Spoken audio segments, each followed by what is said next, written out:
Hello guys, in this video I am going to show you how to check out the comments and leave your own comment on the Bunch application.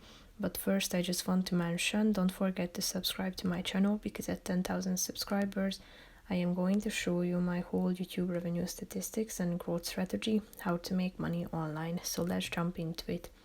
First of all, open the application on your phone. After that, tap on the Explore button down below, which is the second option, and click on a reading. After that, as you have read it, tap on the comments button in the middle of the screen, and here you can check out all of the comments. If you want to, you can react to it, and you can write your own comment by tapping on this box down below.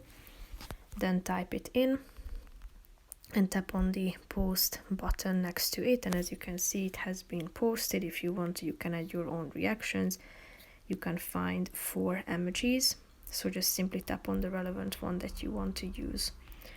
And basically that's it for this video, guys. See you in the next one. Bye bye.